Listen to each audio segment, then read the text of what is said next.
வணக்கம். யாழ் மறையலை தொலைக்காட்சியின் கத்தோலிக்க செய்திகள். செய்தி ஆசிரியர் அருட்தந்தை ஆண்டன் ஸ்டீபன். செய்திகளுடன் இணைந்திருப்பவர்கள் ஜூலியட் ஜோசப், டிலானி எட்வர்ட் நாதன். விரிவான செய்திகளுக்கு செல்லும் முன் தலைப்புச் செய்திகள். இணையவழி மெய்நிகர் இணைப்பு நேரடி மனித உறவுகளின் மாற்றீடாக அமைய முடியாது. திருத்தந்தை 14ஆம் லியோ. இலங்கை நாடு முழுவதும் வரலாறு காணாத பேரனர்த்தம், 100க்கும் அதிகமானோர் உயிரிழப்பு. தமிழர் தாயகத்திலும் புலம்பெயர் தேசத்திலும் மாவீரர் நாள். பல லட்சக்கணக்கில் மக்கள் திரண்டு உணர்வுபூர்வமாக அனுஷ்டிப்பு. 4வது ஆண்டில் யாழ்மறை மாவட்ட மறைநதி கத்தோலிக்க ஊடக மையம். கிறிஸ்தவ மத அலுவலர்கள் திணைக்களத்தின் கிறிஸ்துமஸ் கரோல் பாடல் போட்டி. தமிழ் பிரிவில் சுண்ணாகம் பங்கு முதலிடம். விரிவான செய்திகள். எண்மமுறை டிஜிட்டல் தொழில்நுட்பம் சேவை மற்றும் தொடர்புகளுக்கான முக்கிய வாய்ப்புகளை வழங்கினாலும் இவை நேரடி மனித உறவுகளின் மாற்றீடாக ஒருபோதும் அமையக்கூடாது என திருத்தந்தை 14ஆம் லியோ அவர்கள் எச்சரிக்கை விடுத்துள்ளார். வத்திக்கான் திருப்பீடத்தில் 26ஆம் தேதி கடந்த புதன்கிழமை நடைபெற்ற இருபால் துறவு சபைகள் அமைப்பின் உயர் தலைவர்களின் பொது அமர்வில் உரையாற்றிய போதே மேற்கண்டவாறு தெரிவித்த திருத்தந்தை 14ஆம் லியோ அவர்கள், தொழில்நுட்பம் தொலைதூரத்தில் உள்ள மக்களை சென்றடைய உதவி புரிந்தாலும் கூட அதன் தவறான பாவனை உறவுகளை உருவாக்கி பராமரிப்பதில் சிதைவை ஏற்படுத்தும் எனவும் தெரிவித்துள்ளார்.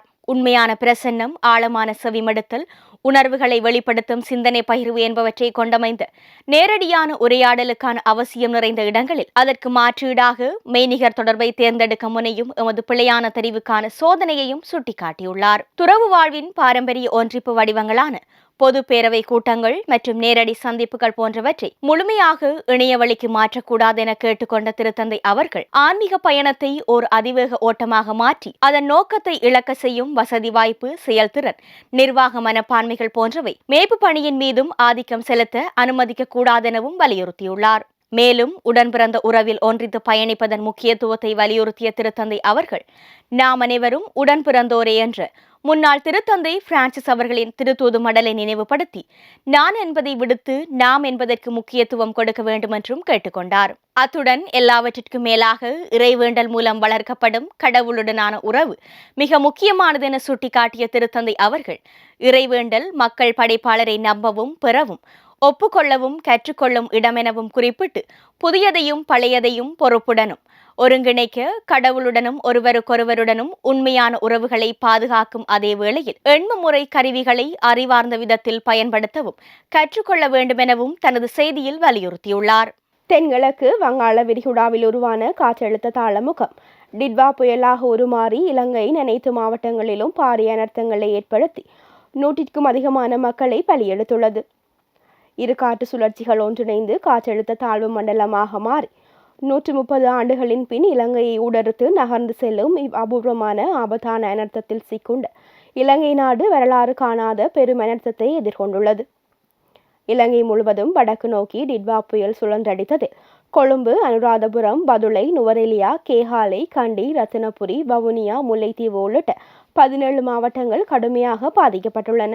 மண் சரிவு, அதிக மழை வீழ்ச்சி, வெள்ளப்பெருக்கு போன்ற பேரனர்த்தங்களில் சிக்குண்ட மக்களை காப்பாற்ற அரச படையினரும் இளைஞர் அணியினரும் களத்தில் நின்று தொடர்ச்சியான மீட்பு பணியாற்றி வருகின்றனர். தொலைத்தொடர்புகள், மின்சார இணைப்புகள் துண்டிக்கப்பட்ட நிலையில் பாதிக்கப்பட்ட மக்களை மீட்கும் பணியில் பெரும் சிக்கல்கள் உருவாகியுள்ளதாக தெரிவிக்கப்பட்டுள்ளது. பிரதான வீதிகளின் போக்குவரத்துகள் துண்டிக்கப்பட்டுள்ள நிலையில் படகு சேவைகள் முன்னெடுக்கப்பட்டுள்ளதுடன் விமானப்படையினரின் உலங்கு வானூர்திகள் மூலமாகவும் மீட்பு பணிகள் நடைபெற்று வருகின்றன. மண் சரிவுகளில் சிக்குண்ட வீடுகளில் இருந்தவர்கள், வெள்ளத்தில் அடித்து செல்லப்பட்டவர்கள், வெள்ளத்தில் இழுத்துச் செல்லப்பட்ட வாகனங்களில் பயணித்தவர்கள், மரங்கள் வீழ்ந்து முறிந்ததில் பாதிப்புக்குள்ளானவர்கள், பாலங்கள் வெள்ளத்தில் அடித்து செல்லப்பட்டதில் சிக்குண்டவர்கள் என துயரமான சம்பவங்களும் இவ்வனர்த்தத்தில் பதிவாகியுள்ளதுடன் ஏராளமான கால்நடைகளும் பெரிதும் பாதிப்புக்குள்ளாகியுள்ளன. தற்போது முல்லைத்தீவு மாவட்டம் பெரும் அனர்த்தத்திற்குள்ளாகி தொடர்புகள் அனைத்தும் துண்டிக்கப்பட்டு வீதிகள் மூடப்பட்டுள்ள நிலையில் பாதிப்புக்குள்ளான பகுதிகளில் உள்ள இளையோர் தங்களால் இயன்ற மீட்பு பணிகளை அரச படையினருடன் இணைந்து முன்னெடுத்து வருவதாகவும் செய்திகள் வெளியாகியுள்ளன. தமிழ் மக்களின் உரிமை போராட்டத்தில் தங்களை அர்ப்பணித்து உயிர்களை தியாகம் செய்த மாவீரர்களை நினைவுகூரும் கார்த்திகை 27ஆம் தேதி தமிழர் தாயகம் மற்றும் புலம்பெயர் தேசங்களெங்கும் தமிழ் மக்களினால் மாவீரர் நாள் நிகழ்வு மிகவும் உணர்வுபூர்வமான முறையில் அனுஷ்டிக்கப்பட்டது. தமிழர் தாயகமெங்கும் கொட்டும் மழைக்கு மத்தியிலும் பிரத்யேகமாக அமைக்கப்பட்ட பல இடங்களிலும் நடைபெற்ற மாவீரர் நாள் நிகழ்வுகளில் பல்லாயிரக்கணக்கான மக்கள் ஒன்று கூடி விடுதலை போராட்டத்தில் களமாடி வீரச்சாவை தழுவிக்கொண்டு 70,000க்கும் அதிகமான மாவீரர்களின் தியாகங்களை நினைவு கூர்ந்து சுடரேற்றி அஞ்சலி செலுத்தினார்கள். இந்நிகழ்வுகளில் ஏராளமான குருக்கள், துறவிகள், அருட்சகோதரிகளும் கலந்து கொண்டனர். யாழ்மறை மாவட்ட மறைநதி கத்தோலிக்க ஊடக மையம் ஆரம்பிக்கப்பட்டதன் 4ஆம் ஆண்டு நிறைவு நாள் நிகழ்வு கார்த்திகை மாதம் 28ஆம் திகதி நேற்றைய தினம் வெள்ளிக்கிழமை நடைபெற்றது. ஊடக மைய இயக்குனர் அருட்தந்தை அண்ணன் ஸ்டீபன் அவர்களின் தலைமையில் இடம்பெற்ற இந்நிகழ்வில் கலை நிகழ்வுகளும் கௌரவிப்புகளும் இடம்பெற்றன. கௌரவிப்பு நிகழ்வில் இவருடன் வாட்ஸ்அப் சமூக வலைதள செயலியூடாக ஊடக மையத்தால் முன்னெடுக்கப்பட்ட தவக்கால பசாம் போட்டியில் பங்கு பெற்றியவர்களுக்கான சான்றிதழ் வழங்கலும் வெற்றி பெற்றவர்களுக்கான பரிசளிப்பும் யாழ்மறையிலை தொலைக்காட்சியில் வாராந்த மொழிபெறப்படும் வினாவிடை போட்டியில் வெற்றி பெற்றவர்களுக்கான பரிசில்களும் வழங்கி வைக்கப்பட்டதுடன் ஊடக மையத்தில் பணியாற்றும் மற்றும் உதவி புரியும் நலன் விரும்பிகளுக்கான கௌரவிப்பும் இடம்பெற்றது. யாழ்மறை மாவட்ட குறுமுதல்வர் அருட்தந்தை ஜெபரட்னம் அவர்கள் பிரதம விருந்தினராக கலந்து சிறப்பித்த இந்நிகழ்வில் அருட்தந்தையர்கள், அருட்சகோதரிகள், பொதுமக்கள் என பலரும் கலந்து கொண்டனர். கிறிஸ்து பிறப்பு விழாவை முன்னிட்டு இலங்கை கிறிஸ்தவ மத அலுவல்கள் திணைக்களத்தின் ஏற்பாட்டில் முன்னெடுக்கப்பட்ட கிறிஸ்துமஸ் கரோல் பாடல் போட்டி முடிவுகள் வெளியாகியுள்ளன.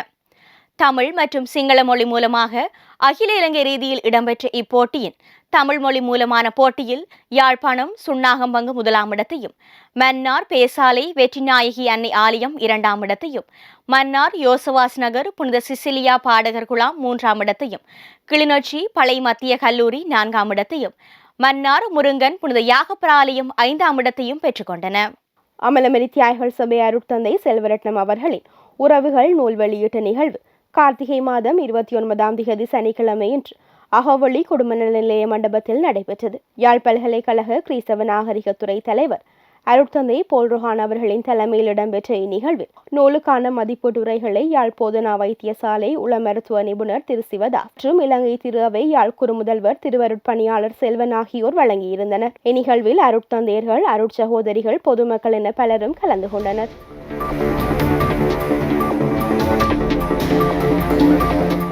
இவ்வாரத்தில் கொண்டாடப்படும் விழாக்களும் நினைவு கூறப்படும் புனிதர்களும்.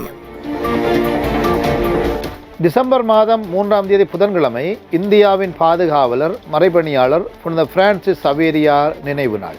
இந்நாள் யாழ் கொழும்புத்துறை புனித சவேரியார் உயர் குருத்துவ கல்லூரியின் திருநாள். இந்நாளில் அங்கு பணியாற்றும் அதிபர், உருவாக்குநர்கள், விரிவுரையாளர்கள், பணியாளர்கள் மற்றும் குறுமண மாணவர்களுக்காக சிறப்பாக செபிப்போம். டிசம்பர் மாதம் 4ஆம் தேதி வியாழக்கிழமை மறைபணியாளரும் மறைவல்லுநருமான புனித ஜோவான் தமேசன் நினைவு நாள். டிசம்பர் மாதம் 6ஆம் தேதி சனிக்கிழமை ஆயரான புனித நிக்கலஸ் நினைவு நாள். இவ்வாரத்தில் இப்புனிதர்களை நினைவு கூர்ந்து இவர்கள் எமக்கு விட்டுச் சென்ற வாழ்வின் படிப்பினைகளை பின்பற்றி எமது நம்பிக்கை வாழ்வில் உறுதி கொள்வோம். செய்திகள் தொடர்கின்றன. அமலமரி தியாய்களின் யாழ் மாகாண நீதி சமாதான நல்லிணக்க பணியகத்தின் ஏற்பாட்டில் முன்னெடுக்கப்பட்டு ஒரு தொகுதி பனம் விதைகள் நாட்டும் நிகழ்வு கார்த்திகை மாதம் 23ஆம் தேதி கடந்த ஞாயிற்றுக்கிழமை வலைப்பாடு பிரதேசத்தில் நடைபெற்றது. பனை வளத்தை பாதுகாத்து அடுத்த சந்ததிக்கு முதலீடாக விட்டு செல்லும் இலக்குடனும் கார்த்திகை மாதத்தின் முக்கியத்துவத்தையும் அடையாளப்படுத்தும் நோக்குடனும் பணியக இயக்குனர் அருட்தந்தை ஜீவரட்னம் அவர்களின் ஒழுங்குபடுத்தலில் வலைப்பாடு பங்கு தந்தை அருட்தந்தை எரோனியஸ் மற்றும் வலைப்பாடு புனித அன்னம்மாள் ஆலய இளையோர் ஒன்றியத்தினரின் உதவியுடன் இடம்பெற்ற இந்நிகழ்வில் இயற்கை எமது பொது இல்லம் எனும் தலைப்பில் இளையோருக்கான கருத்தமர்வும் தொடர்ந்து வலைப்பாடு கிராமத்தின் வெளிகளிலும் வீதியோரங்களிலும் 2000 பனம் விதைகள் நடுகையும் இடம்பெற்றன. இந்நிகழ்வில் இளையோர், சமூக ஆர்வலர்கள், பணியக பணியாளர்கள் என 50 வரையானவர்கள் பங்கு பற்றியிருந்தனர். நாவாந்துறை புனித நீக்கிலார் ஆலய பாடர் குழாமினர் இணைந்து முன்னெடுத்த புனித சிசிலியா திருவிழா கார்த்திகை மாதம் 23ஆம் திகதி கடந்த ஞாயிற்றுக்கிழமை நடைபெற்றது. திருவிழா திருப்பலியை பங்கு தந்தை அருட்தந்தை ஜூஜின் பிரான்சிஸ் அவர்கள் தலைமை தாங்கி ஒப்புக் கொடுத்தார். மல்வம் திருக்குடும்ப ஆலயத்தில் புதிதாக அமைக்கப்படவுள்ள பங்கு பணிமனைக்கான அடிக்கல் நாட்டும் நிகழ்வு கார்த்திகை மாதம் 27ஆம் தேதி கடந்த வியாழக்கிழமை நடைபெற்றது. பங்குத்தந்தை அருட்தந்தை அருட்செல்வன் அவர்களின் ஒழுங்குபடுத்தலில் இடம்பெற்ற இந்நிகழ்வில் யாழ்மறை மாவட்ட குறுமுதல்வர் அருட்தந்தை ஜெபரட்னம் அவர்கள் கலந்து புதிய பங்கு பணிமனைக்கான அடிக்கல்லை நாட்டி வைத்தார். ஆலய வளாகத்தில் புதிதாக அமையவுள்ள பங்கு பணிமனைக்கான நிதி அனுசரணையை உள்நாட்டு வெளிநாட்டு பங்கு மக்கள் வழங்க உள்ளமையும் இங்கு குறிப்பிடத்தக்கது. போர்டோவின் யாழ் மாகாண திருக்குடும்ப கன்னியர் சபை அருட்சகோதரிக்கான நித்திய அர்ப்பண வார்த்தை பாட்டு நிகழ்வு கார்த்திகை மாதம் 22ஆம் திகதி சனிக்கிழமை யாழ் மாகாண திருக்குடும்ப கன்னியர் மடத்தில் நடைபெற்றது. யாழ்மறை மாவட்ட ஆயர் பேரருட்தந்தை ஜஸ்டின் ஞான பிரகாசம் அவர்களின் தலைமையில் நடைபெற்ற திருப்பலியில் அருட்சகோதரி ஷெரின் அனிட்டா சேவியர் அவர்கள் தனது நித்திய அர்ப்பண வார்த்தை பாட்டை நிறைவேற்றினார். இந்நிகழ்வில் அருட்தந்தையர்கள் அருட்சகோதரிகள் இறை மக்கள் என பலரும் கலந்து செபித்தனர். முழங்காவில் புனித மரியன்னை ஆலய மறைக்கல்வி மாணவர்களும் மறையாசிரியர்களும் இணைந்து முன்னெடுத்த மறைக்கல்வி கண்காட்சி கார்த்திகை மாதம் 16ஆம் திகதி ஞாயிற்றுக்கிழமை நடைபெற்றது.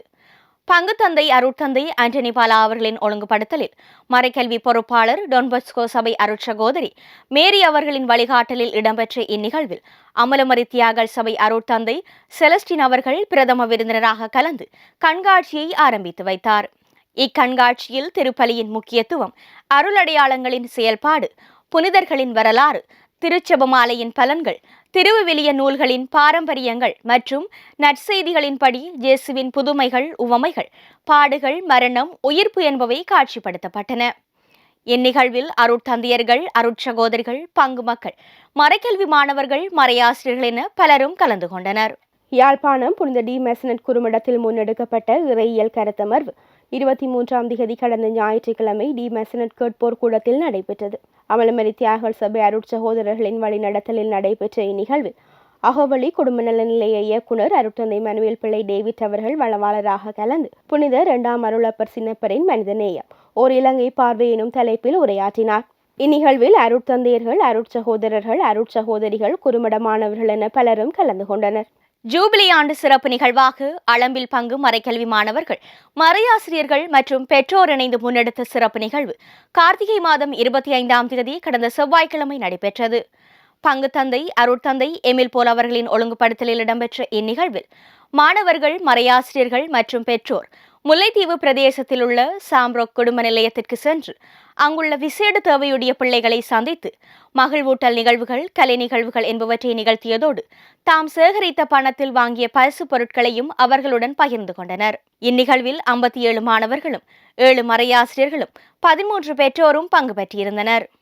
கொழும்புத்துறை புனித பிரான்சிஸ் சவேரியார் உயர் குருத்துவ கல்லூரியில் இயங்கி வரும் அன்னை திரேசா சமூக சேவை குழுவின் ஏற்பாட்டில் முன்னெடுக்கப்பட்ட இரத்த தான நிகழ்வு கார்த்திகை மாதம் 21ஆம் திகதி வெள்ளிக்கிழமை நடைபெற்றது. கல்லூரியின் ஜோய் கிறிஸ்தோஸ்தம் மண்டபத்தில் இடம்பெற்ற இவ்விரத்த தான முகாமில் குறுமட மாணவர்கள், பணியாளர்கள் என 25ற்கும் அதிகமான குருதி கொடையாளர்கள் கலந்து இரத்த தானம் வழங்கியிருந்தார்கள். இளவாலை மறைக்கோட்ட மேய்ப்பு பணி பேரவை கூட்டம் கார்த்திகை மாதம் 23ஆம் தேதி கடந்த ஞாயிற்றுக்கிழமை பண்டத்தரிப்பு புனித பச்சிமா அன்னை தியான இல்லத்தில் நடைபெற்றது.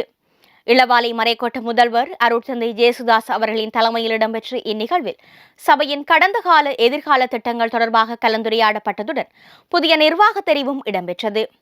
யாழ் மறைமாவட்ட குறுமுதல்வர் அருட்தந்தை ஜெபரட்னம் அவர்கள் கலந்து கூட்டொருங்கியக்க திரு அவை மற்றும் மேய்ப்பு பணி பேரவை தொடர்பாக சிறப்புரை ஆற்றியதுடன் அருட்தந்தையர்கள், அருட்பணி சபை அங்கத்தவர்கள் என பலரும் இந்நிகழ்வில் கலந்து கொண்டனர். கொழும்புத்துறை புனித பிரான்சிஸ் சவேரியார் உயர் குருத்துவ கல்லூரியில் கடந்த கல்வியாண்டில் தங்கள் குருத்துவ உருவாக்கத்தை நிறைவு செய்து திருநிலைப்படுத்தப்பட்ட புதிய குருக்கள் இணைந்து ஒப்புக் கொடுத்த நன்றி திருப்பலி கார்த்திகை மாதம் 24ஆம் திகதி கடந்த திங்கட்கிழமை கல்லூரி சிற்றாலயத்தில் நடைபெற்றது. மன்னார்மறை மாவட்டத்தை சேர்ந்த அருட்தந்தை பிரியதர்ஷன், யாழ்மறை மாவட்டத்தை சேர்ந்த அருட்தந்தையர்கள் பொன்ராசா டினுஷன், அலெக்சாண்டர் ரொஹான் டியோனி, கிறிஸ்டிஞான ராஜா ரொஹான், லூயிஸ் ஆண்டனி பெஸ்டியன் ஆகியோர் இணைந்து திருப்பலியை ஒப்புக் கொடுத்தனர். திருப்பலி நிறைவில் புதிய குருக்களுக்கான கௌரவிப்பும் இடம்பெற்றது.